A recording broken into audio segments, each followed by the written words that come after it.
नमस्कार, big debate में आपका स्वागत है। मैं हूं आपके साथ दीपक भदौरिया। मध्य प्रदेश में सत्ता की चाबी आदिवासी मतदाताओं के हाथों में है और यह अतिशयोक्ति नहीं बल्कि पिछले कई चुनावों के परिणामों का विश्लेषण बताता है कि यही कारण है कि आदिवासियों को लुभाने के लिए दल प्रयास कर रहे हैं।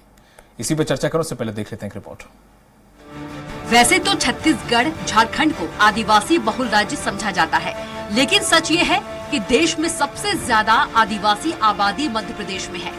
लिहाजा इन पर डोरे डालने के लिए बीजेपी कांग्रेस एड़े चोटी का जोर लगा रही है।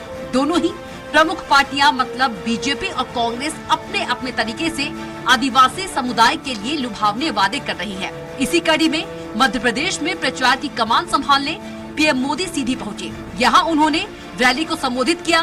पीएम मोदी ने 8 विधानसभाओं के प्रत्याशियों के लिए वोट मांगे। इन 8 विधानसभा सीट में 4 आरक्षित सीट है। बाकी सीटों में भी आदिवासी निर्णायक मतदाता माने जाते हैं। बीजेपी इस बार आदिवासी वोटों को किसी भी कीमत में गंवाना नहीं चाहती है। पीएम ने भाषण की आक्रामक शुरुआत करते हुए कांग्रेस पर जमकर हमला बोला। 5 दशक से कांग्रेस बोल रही है कि गरीबी हटाएंगे। 50 साल से क्या बोल रहे हैं? गरीबी हटाएंगे। तो फिर कब तक ये गाना गाते रहोगे? कहीं से तो हटाओ। गरीबी हटाएंगे कहते कहते कांग्रेस के नेता खुद हर साल और अमीर होते जा रहे हैं। पहले साइकिल पे चलते थे, अब बड़ी बड़ी गाड़ियां लेकर के घूम रहे हैं। जब ये भाजपा सरकार है जो गरीबी हटाने के लिए पूरी ईमानदारी से काम कर रही है। आपका ये मोदी गरीबी से ही निकल करके आया है। एक गरीब के बेटे को आपने यहां तक पहुंचाया है। मैं गरीब का दर्द भली भांति समझ सकता हूं, क्योंकि मैंने गरीबी को जिया है। मैंने गरीबी को भाषण में नहीं सुना है, अखबार में नहीं पढ़ा है, किताबों में नहीं पढ़ा है। मैं गरीबी झेल करके आया हूं। दरअसल मध्य प्रदेश के 54 जिलों में 56 अनुसूचित जनजातियां हैं। इनमें 6 आदिवासी समुदाय हैं। भील, गोंड, कोल, कुर्क, सहरिया और बैगा राज्य में काफी संख्या में है। आदिवासियों की अनुमानित संख्या है 1,53,00,000 मानी जाती है। सूबे में अनुसूचित जनजातियों के लिए 47 सीटें रिजर्व हैं। मध्य प्रदेश में हर चुनाव में आदिवासी समुदाय का मन और मत बदलता रहता है, इसलिए इस बार भी आदिवासियों को अपने पक्ष में करने के लिए बीजेपी और कांग्रेस तमाम लुभावने वादे कर रहे हैं। पीएम मोदी शिवराज सिंह चौहान से लेकर प्रियंका गांधी, कमलनाथ बीते कई महीनों से लगातार आदिवासी बहुल इलाकों के दौरे पर हैं और उनसे संबंधित घोषणाएं कर रहे हैं।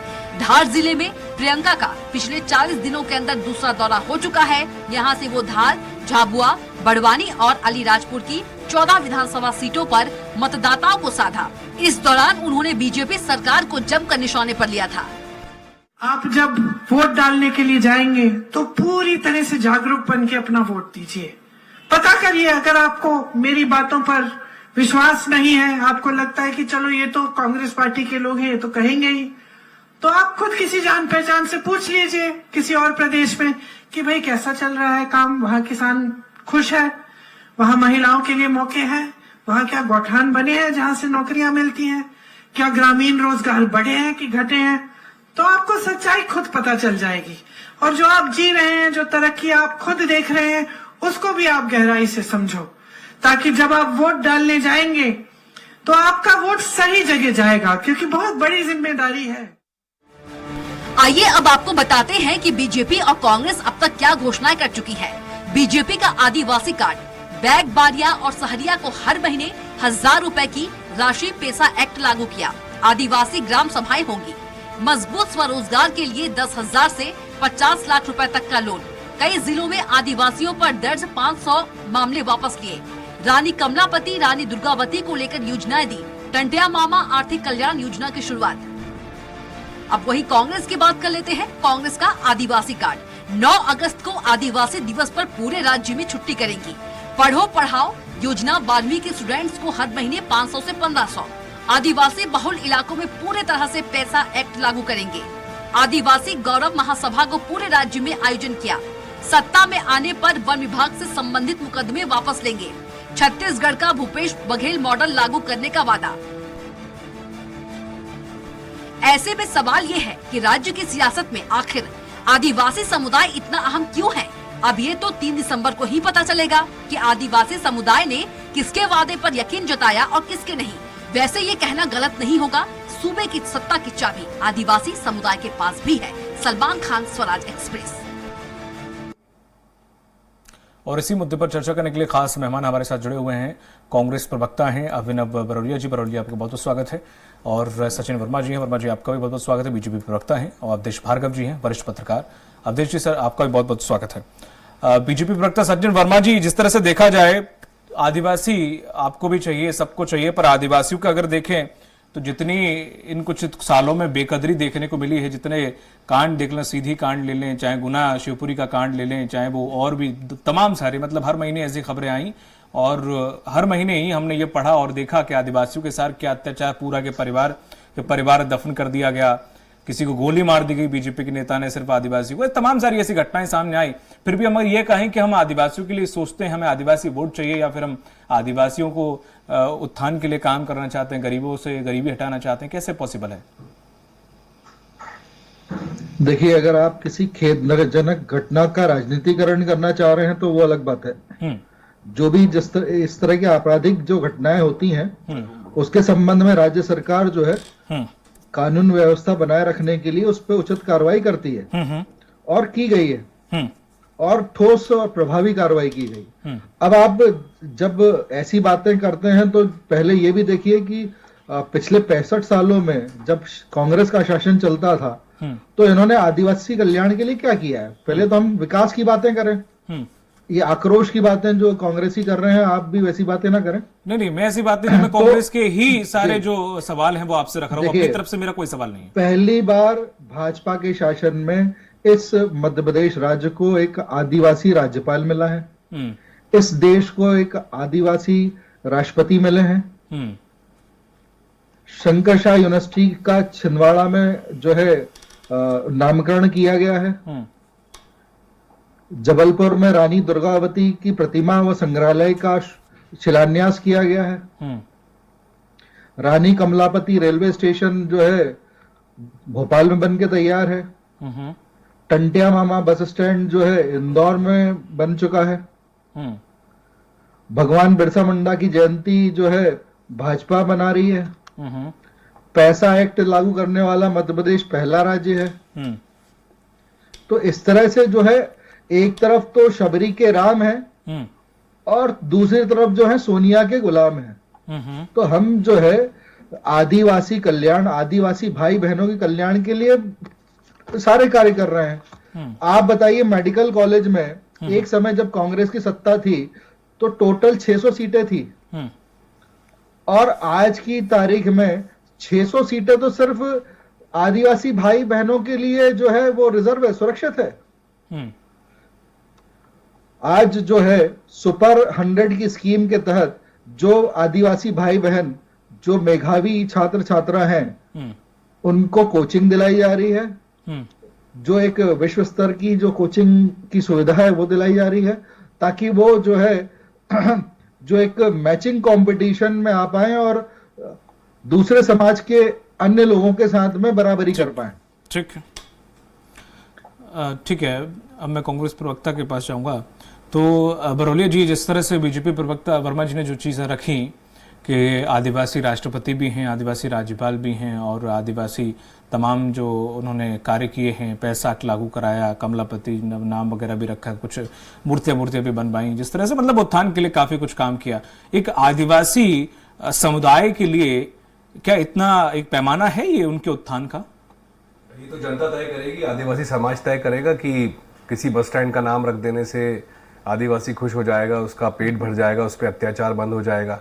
तो ये सब बातें खोखली हैं। 10 साल से शासन कर रहे हैं सेंट्रल में, यहाँ पर 20 साल से शासन कर रहे हैं और उसके बाद भी इन्हीं के नेता जो है वो आदिवासी पर पेशाब कर रहे हैं, इन्हीं के लोग देख रहे होंगे, इन्हीं के क्षेत्र में एक परिवार को। आप तो ये बताओ कि आपने, सचिन जी बीच में मत बोलिएगा, मैंने आपके बीच में बिल्कुल नहीं बोला, पूरा सुना आपको। सचिन जी आपसे रिक्वेस्ट करूंगा, आपने क्या किया ये बताइए आप।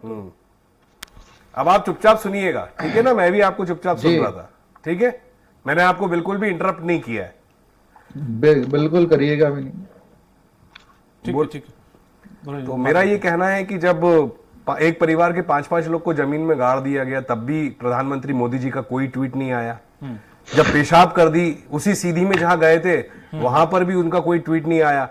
एक डांस शो जो पूरे दुनिया ने देखा, उसमें आदिवासी बच्चियां जब गेहूं बीन रही थी और चावल बीन रही थी 12 बजे ट्रक जाने के बाद, उस पर भी उनका कोई, पूरी दुनिया ने उसको देखा, ट्वीट किया, उस पर भी नहीं आया। तो इस प्रदेश की हालत, इस प्रदेश की बात कर रहा हूं, देश में तो 10 साल से जो जो हो रहा है, घट रहा है, वो सबको पता है। तो ये पूरी स्थिति जो है ना, आदिवासी वर्ग बहुत अच्छे से जानता है और अपने आप को बहुत छला हुआ महसूस करता है। पूरी घोषणाएं, योजनाएं, शहरिया आदिवासी जो प्रोत्साहन राशि का घोटाला है, वो घोटालों की सरकार तो है ही पूरे, वो उसमें कितना बड़ा घोटाला हुआ है आदिवासी समाज बहुत अच्छे से जानता है। तो कहने करने को कुछ नहीं। और ये मोदी शाह जी और मोदी जी एक जो तिलिस्म है ना, जो गुब्बारा बोलते थे राहुल जी एक समय पे, वो टूट चुका है। और आपने अभी दोनों भाषण सुने होंगे, मतलब प्रियंका जी ने एक पॉजिटिविटी के साथ जनता से जुड़ के कनेक्ट होकर बात कर रहे हैं। आपका जो पैकेज है, सलमान जी का जो पैकेज आपका स्वराज एक्सप्रेस का, उसमें पॉजिटिविटी के साथ जनता से जुड़ के बात कर रही थी। लेकिन वहीं आप नेगेटिविटी देखिएगा मोदी जी की, अरे वो कोसना, कांग्रेस को कोसना, कमलनाथ जी को कोसना, योजनाओं को कोसना। अरे पॉजिटिविटी लाओ भाई, आप 10 साल से शासन में हो, आपको तो ये बताना चाहिए कि खुशी खुशी कि हमने ऐसा किया है। आप क्यों कोस रहे हो? हमारा शासन तो है नहीं ना। 10 साल से आप सेंट्रल में बैठे हो, 20 साल से, आप बहुत एक लंबा टेन्योर होता है, 20 साल, एक पीढ़ी चली जाती है। और सचिन जी यहां पर बखान कर रहे हैं कि नाम हमने रख दिए हैं, तो हमने सब कर दिया आदिवासियों का।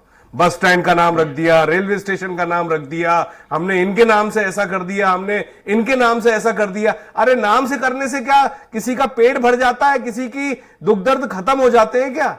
आपके कार्यकर्ता पेशाब कर रहे हैं, पूरी दुनिया देख रही है कि भाजपा का कार्यकर्ता, उन्हीं के विधायक का प्रतिनिधि था, उनका टिकट काटा आपने केदारनाथ शुक्ला जी का, उसी सीधी में खड़े होकर प्रधानमंत्री मोदी जी एक बार भी आदिवासी उस युवक की बात नहीं कर रहे हैं कि किसी के सर पे पेशाब करी है। तो सोचिए क्या स्थिति होगी। इससे ज्यादा तो कुछ नहीं होगा। प्रियंका जी ने तो सीधे सीधे आपके स्वराज की उसमें, सुनो आप उनको, दोनों को आप कंपेयर कर लो कि कौन गलत है, कौन सही है, कौन पॉजिटिविटी के साथ चुनाव में जा रहा है, कौन नेगेटिविटी के साथ जा रहा है। अहंकार और घमंड और ये जो हंसी होती है ना, ये बहुत जल्दी खत्म हो जाती है। इसका ये जो दम्भ होता है ना, बहुत जल्दी टूटता है और यहां टूटेगा। इस जो रिजल्ट आएगा आदिवासी समाज बताएगा इनको। ठीक है।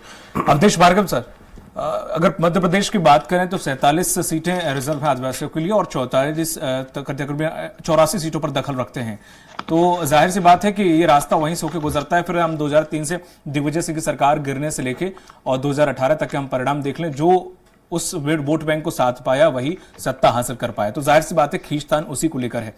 लेकिन सचिन वर्मा जी ने जिस तरह से कहा कि आदिवासियों के उत्थान की जो हमने जो बातें कही वो बातें करो, पर उनके साथ जो जो हुआ है वो बातें मत करो, वो नेगेटिविटी बात मत रखो। हालांकि जब बात भाषण की आती है तो चाहे वो मोदी जी हो, चाहे वो शिवराज सिंह चौहान हो, तो वो नेगेटिविटी ही रखी जाती है, पॉजिटिविटी इतनी ज्यादा नहीं रखी जाती है। फिर भी अवधेश जी देखिए, ऐसा है कि आदिवासी वर्ग जो है वो पूरे मध्य प्रदेश में और झारखंड में और छत्तीसगढ़ में, छत्तीसगढ़ झारखंड में तो बहुतायत में है।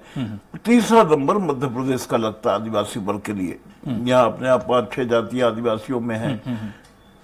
सहारिया जाति लगभग समाप्ति प्राय की ओर है, बैगा जाति बहुत ही समाप्ति पर है। कुल मिलाकर के आप ये सोचिए 75 सालों की आजादी में पहले हमारा आदिवासी भाई पाव मीटर की लंगोटी लगाता था और कांग्रेस शासन जब तक था तो वो 1.5 मीटर के अंगोछे में आ गया था।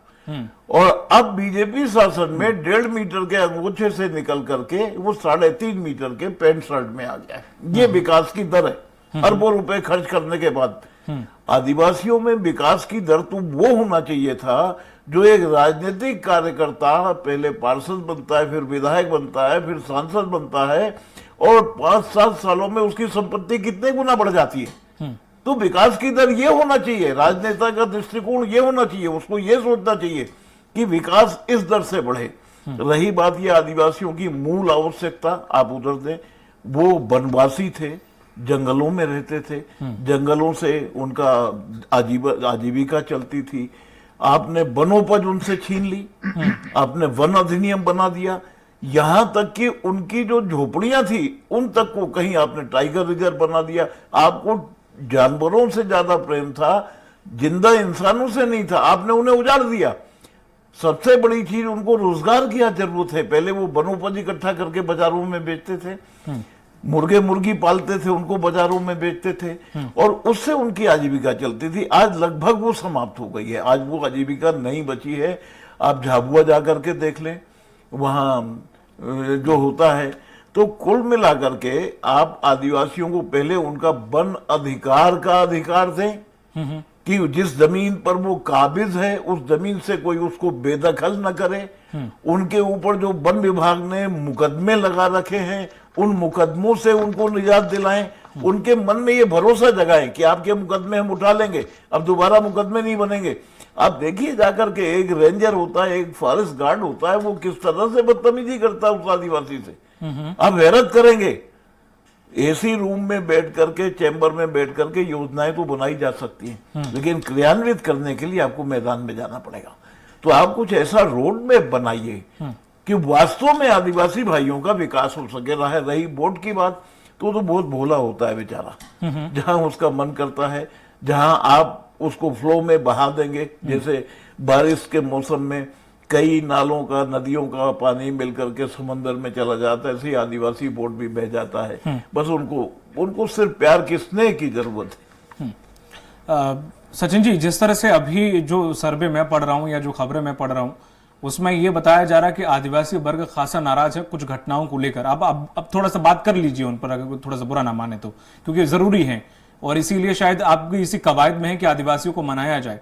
तो क्या वाकई कि कुछ समारोह या कुछ आयोजन करने के बाद या फिर कुछ इवेंट करने के बाद या कुछ नाम रख जाने के बाद, ठीक है, राष्ट्रपति, आपने बड़ी प्रशंसनीय बात है कि आपने राष्ट्रपति आदिवासी चयनित किया है और राज्यपाल भी, ठीक है, बड़ी बढ़िया बात है। लेकिन क्या आपको लगता है कि उनके उत्थान के लिए इतना काफी? ठीक है, कांग्रेस ने नहीं किया, हटा दीजिए उन्हें, इतने सालों में उन्होंने नहीं किया, आपने कितना उत्थान कर दिया उनका? क्या वो आदिवासी अब इतने संपन्न हो गए हैं? देखिए, विकास एक सतत प्रक्रिया है। बैगा, सहारिया, भारिया आदिवासी महिलाओं को जो पोषण की राशि दी जा रही थी 1000 रुपए, कमलनाथ सरकार ने आने के बाद में उस धनराशि को देना, उस राशि को, सहायता राशि को देना बंद कर दिया था। उसका जो प्रश्न है, उसका कोई आंसर जो है मेरे कांग्रेस के मित्र नहीं दे देंगे वो। अन्नदूत योजना जो है, पोषण आहार का 2000 करोड़ का घोटाला, अन्नदूत योजना जो है, पोषण आहार का 2000 करोड़ का घोटाला है। अन्नदूत योजना में जो है परिवहन और अन्न का वितरण, ये सारे काम जो है आदिवासी बहन भाई ही करते हैं। वह अपने जो समाज की और अपनी जनजाति के जो लोग हैं उनको अनाज के वितरण, अनाज को जो है गंतव्य स्थल तक पहुंचाने से लेके वितरण तक का कार्य वो स्वयं करते हैं। जवाब ही नहीं, आप पूछ क्या रहे हैं, जवाब क्या? तो ये जो है, ये सारे कार्य किए गए हैं। अब जो आप पेशाब कांड की आप बार बार बातें करने लग जाते हैं, तो उसमें हमारे मुख्यमंत्री जी ने उस व्यक्ति को खुद बुलाया, उनके पैर बखारे, उनके पैर बखारने के बाद में जल को माथे से लगाया, उस पर एक पुलिस की कार्रवाई हुई, व्यक्ति की अरेस्ट हुई, कार्रवाई हुई।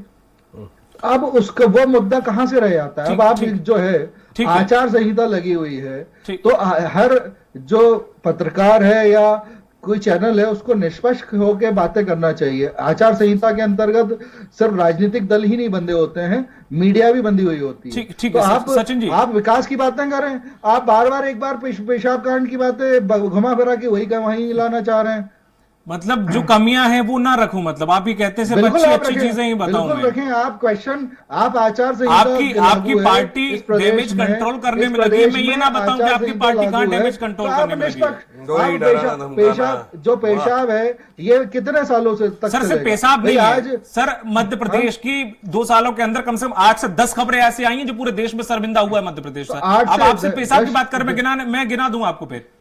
हाँ, आप गिनाइए और मैं एक बात का आंसर लीजिए। आपके नेता ने आप आपके एक कार्यकर्ता एक बात का आंसर लीजिए सागर मुझसे, जिले में कि भाई अगर ऐसी कोई घटना होती है तो उस पे जो है हमारी जो सरकार है वो सजग और सजग सरकार है, उसमें प्रभावी कानूनी कार्रवाई होती है, कानूनी कार्रवाई की जा रही है। सर बिल्कुल सही बात है, कानूनी कार्रवाई की जा रही है, और पर आदिवासियों के साथ अरेस्टिंग आप हुई है, उत्थान की बेल बात नहीं करते हुई हैं है ना उसमें। सर। किसी भी आदिवासी के गले में पट्टा डाल के घुमाना, उसके मुंह पे थूकना, उसे पीटना, एक कंडक्टर से लेके सर गुनाह की पूरा घटना ले लो, एक आदिवासी लड़की की घटना ले लो, कितने हैं सर, पूरा का परिवार दफन कर दिया। एक नहीं, ऐसी कई घटनाएं। मैं सीधी वाला मुद्दा ही नहीं उठा रहा, मैं नहीं उठा रहा सीधी वाली बात, उसके अलावा की बात करी ना सर। मैं ये कह रहा हूं कि वो वर्ग नाराज है आपसे, मैं इसकी बात कर रहा हूं सर। जब उन वर्ग की महिलाओं को जब बोला जाता है कि भाई ये जो है ये अच्छा आइटम है, तब कांग्रेसियों पर आपको उस पर क्वेश्चन नहीं करेंगे। जब उमंग सिंघार जो है वो अगर ऐसी कोई बातें करते हैं तब उस पर क्वेश्चन नहीं करेंगे। आप हेमंत कटारे उस पर महिलाओं पर दुष्कर्म कर रहे हैं, उस पर आप क्वेश्चन नहीं करेंगे। ठीक है, आप मैं पूछ लेता जो आदिवासी वर्ग पर अगर कोई किसी व्यक्ति विशेष ने कोई कार्रवाई, कोई गलत कुछ टिप्पणी की है या कोई आपराधिक कार्रवाई की, उस पर कार्रवाई हो रही है। सचिन जी बोलूं मैं? हाँ? बोलूं मैं? आपसे क्वेश्चन नहीं मैं किया बोल गया, रहा हूं, आप क्वेश्चन तो मुझसे सुनिएगा, किया हुआ है ना, कान खोल के क्वेश्चन तो मुझसे सुनिएगा। किया गया है। हमारे किसी भी जवाब मैं दे रहा हूं। हमारे किसी भी नेता कार्यकर्ता ने किसी के ऊपर पेशाब नहीं करी आदिवासी के ऊपर। हमारे किसी नेता ने, हमारे किसी कार्यकर्ता ने किसी दलित की हत्या नहीं करी। हमारे किसी भी नेता कार्यकर्ता ने जमीन के अंदर गाड़ नहीं दिया परिवार के पूरे परिवार को। हमारे किसी भी हमारे शासन में किसी ने खींचकर गाड़ी से खींचकर किसी को जूते नहीं चटवाए। आप एफिडेविट दीजिए उस बात का कि आपके किसी भी कार्यकर्ता, अरे भाई साहब, आपके सामने बोलता हूं, आप बता दो, आप दे दो एफिडेविट लिख के। कोई वो नहीं, आपराधिक कृत्य नहीं किया। अरे आप बता दो ना, आपके कार्यकर्ता ने तो खुला दिख रहा है, पेशाब करते हुए खुला दिख रहा है। आप एफिडेविट दे दीजिए। अरे पेशाब आपका कार्यकर्ता, और पुलिस कंधे पे हाथ रख के ले जा रही है उसको। आपके शासन में ये कार्रवाई करी है आपने? ये कार्रवाई करते हो कि कंधे पे रख के ले जा रहे हैं पेशाब करने वाले को, आदिवासी के ऊपर लोग जो उसको कंधे पे लेके जा रहे थे। मूल चरित्र आपराधिक है और ऐसी बातें कर रहे हो। परिवारवाद में डूबे हुए लोग, भ्रष्टाचार में डूबे हुए लोग, ठीक तुष्टीकरण में डूबे हुए लोग। ठीक है अवधेश जी, मैं आपके पास आऊंगा। जिस तरह से जगजीवन राम के साथ क्या किया, तो सीताराम केसरी को की धोती निकाल के उसको कांग्रेस कार्यालय के बाहर फेंक दिया। किसने देखा? आपने देखा? जगजीवन राम को प्रधानमंत्री नहीं बनने दिया। आप भी सचिन जी कहीं से कहीं कुछ जा रहे हो। देखो आप लोग के पास मुद्दे विहीन हो चुके हो। आप मुद्दा विहीन पार्टी, आप किसी के नहीं बचे हो। सत्ता जा रही है तो बौखला रहे हो, आप बताओ, छटपटा रहे हो। 20 साल से सत्ता में थे, घोटाले पर घोटाला, घोटाले पर घोटाला, घोटाले पर घोटाला। फेंका था कि नहीं फेंका था कांग्रेस कार्यालय के बाहर? टीवी चैनल पे लाइव दिखाया गया था। जिस तरह से आप दोनों ही लोगों को सुन रहे, कांग्रेस की अगर बात करें तो कांग्रेस ने अभी केंद्र में काफी समय से शक्ल देखी है ना, राज्य में देखिए 15 महीने को अगर हटा दे वो मायने भी नहीं रखता। तो आप उनके पुराने सारे पाप धुल जाएंगे। ठीक है सर, मैं अवधेश जी से सवाल ले रहा हूं सर। उनको सत्ता से बाहर इसीलिए रखा है जनता ने, अवधेश जी से सवाल ले रहा हूं। सत्ता के कारण नहीं है। तभी तो कर्नाटक में 40 सीटों पर जमानत जब्त हुई, इसी सब बातों को करने के कारण। अवधेश सर जी उसके बाद अगर ये कहें कि हम मसीहा हैं, या ठीक है होती है, ठीक है चीजें होती है, लेकिन सवाल ये खड़ा होता है कि एक अकेला मध्य प्रदेश की घटना इतनी ज्यादा क्यों फेमस हो जाती है। दूसरी चीज, कांग्रेस से सवाल इसलिए नहीं उठता क्योंकि वो विपक्ष में बैठे काफी लंबे समय से बैठे। ठीक है, उनसे पिछले बार समय का ले सकते हैं हिसाब हम, तो उसमें ठीक है नहीं उन्होंने किया विकास, चलो ठीक है मान लेते हैं, हो सकता है कि शायद इसी वजह से वो यहाँ पे हैं। लेकिन अब सवाल खड़ा होता है कि बीजेपी ने इतना क्या वाकई विकास कर दिया है आदिवासियों के लिए कि बड़े हक के साथ वो ये बोल सकें कि हाँ हम आदिवासियों को वोट के लिए सक्षम हैं, या आदिवासी हमें वोट दें?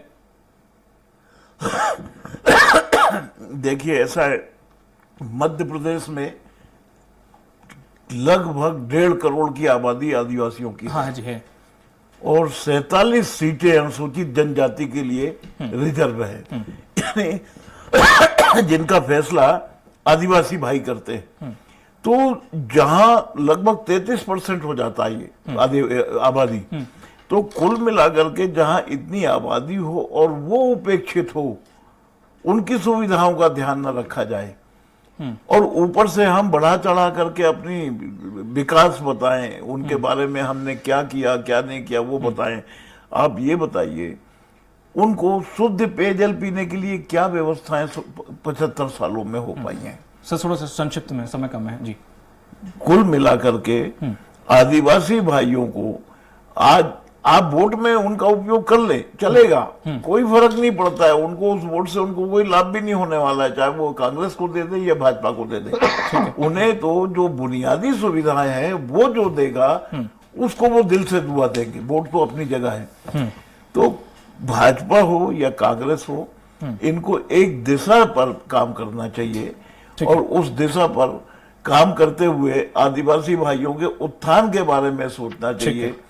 और जो आदिवासियों की आज सरकारी नौकरियों में खाली जगह पड़ी हुई है, जिनको कई बार आप नहीं भर पाए हैं, उनको आप भरिए, उन्हें रोजगार के अवसर मुहैया कराइए।